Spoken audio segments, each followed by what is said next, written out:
Hello, everyone. Welcome to the Newsbrowse News broadcast. Israel's Knesset has unanimously passed a new death penalty law specifically targeting Palestinians found guilty of genocide in the Oxford 7 attacks. The legislation, approved with a 93-0 vote, also establishes a special military court to try approximately 300 suspects detained by security forces. These defendants will be tried for a range of crimes, including genocide as defined by Israel's 1950 law.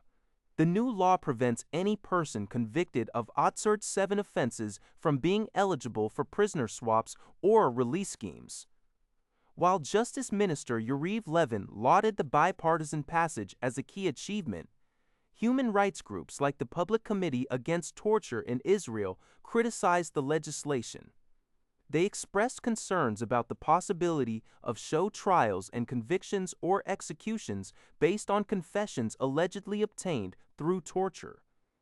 The October Council, representing victims and survivors, called for the entire Knesset to resign and for a commission of inquiry into the Oxford 7 attacks, where 1,200 people were killed and 251 taken hostage.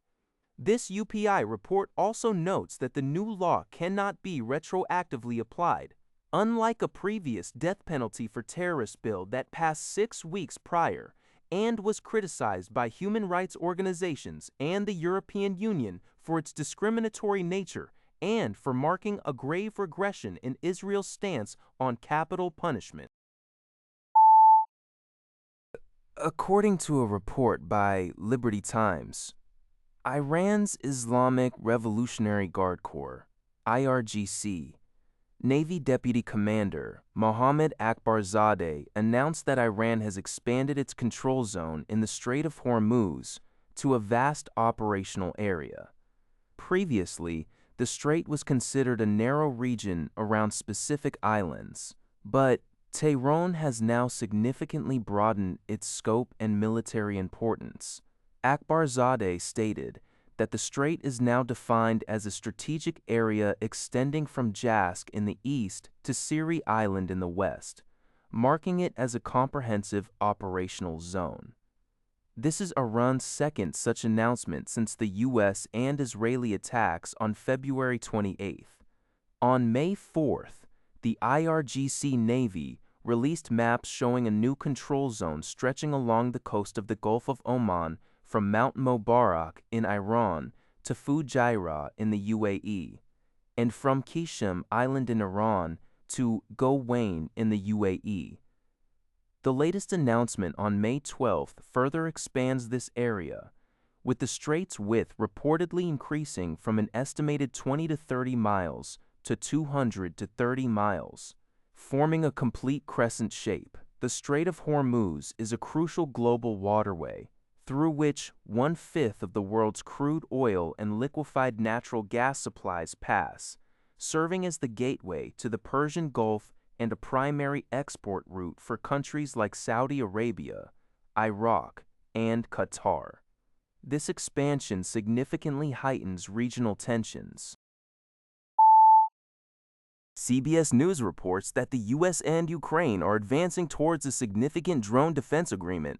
A memorandum drafted by the U.S. State Department and Ukraine's ambassador outlines terms for Ukraine to export military technology to the U.S. and establish joint ventures for drone manufacturing. This initiative gains urgency as the ongoing war in Iran highlights the critical role of drone capabilities and defense. Ukraine, having innovated extensively during 4 years of conflict with Russia, has already deployed drone interceptors and pilots to the Middle East to assist U.S. allies against Iranian-designed Shahed drones. While political roadblocks and concerns over intellectual property had initially hampered progress, the newly drafted memorandum suggests these obstacles are diminishing. This collaboration aims to mutually benefit both nations by expanding defense production and leveraging Ukraine's expertise in cost-effective and innovative drone systems.